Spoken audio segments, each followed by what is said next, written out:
সাল্লাল্লাহু আলাইহি ওয়াসাল্লামের আগ পর্যন্ত শয়তান আকাশের মধ্যে উঁকি ঝুঁকি মেরে অনেক তথ্য নিয়ে নিত। যেমন আল্লাহ সুবহানাহু ওয়া তাআলা কোনো ভালো নেককার পরহেজগার বান্দার প্রশংসা করতেছে ফেরেশতাদের সামনে, তারা এটা শুনে ফেলতো, উঁকি ঝুঁকি দিয়ে শুনে ফেলতো। শুনে এসে ওই বান্দাকে আল্লাযী ওয়াসওয়িসু ফি সুদুরিন নাস, ওই অন্তরের মধ্যে ঢুকে ওই বান্দাকে খারাপ করার চেষ্টা করত। কিন্তু মুহাম্মদ সাল্লাল্লাহু আলাইহি ওয়াসাল্লামের আগমনের পরে তারা আর এটা পারে না।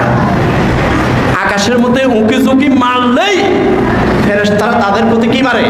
শয়তানের দিকে উল্কে পিণ্ড মারে, তারা উঁকি ঝুঁকি মারলে।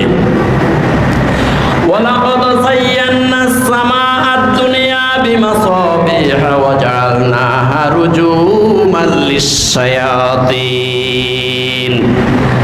সূরা মুলুক। আল্লাহ রাব্বুল আলামিন বলতেছে যে মুহাম্মদ সাল্লাল্লাহু আলাইহি ওয়াসাল্লামের আগমনের পরে শয়তান আর উঁকি ঝুঁকি দিতে পারে না। উঁকি ঝুঁকি দিলে সাথে সাথে তাদের দিকে উল্কে পিণ্ড মারে আল্লাহ সুবহানাহু ওয়া তাআলা। ফেরে হাজরে। কিন্তু মুহাম্মদ সাল্লাল্লাহু আলাইহি ওয়াসাল্লাম আগমনের আগ পর্যন্ত শয়তান উঁকি ঝুঁকি দিতে পারত। একদিন শয়তান উঁকি ঝুঁকি দিয়ে দেখতেছে যে আইয়ুব আলাইহিস সালামের প্রশংসা করতেছে আল্লাহ সুবহানাহু ওয়া তাআলা ফেরেশতাদের সামনে। এখন শয়তান বলল,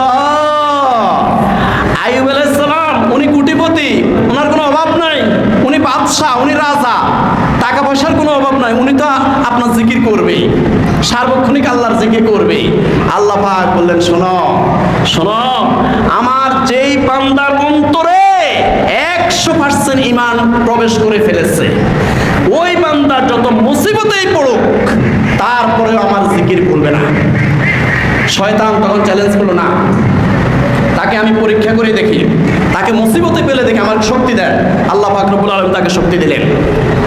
এরপরে আইয়ুব আলাইহিস সালামের সমস্ত ঘোড়া, হাতি, গরু, ছাগল, ভেড়া, দুম্বা এবং সমস্ত পশুগুলাকে সে মেরে ফেললো।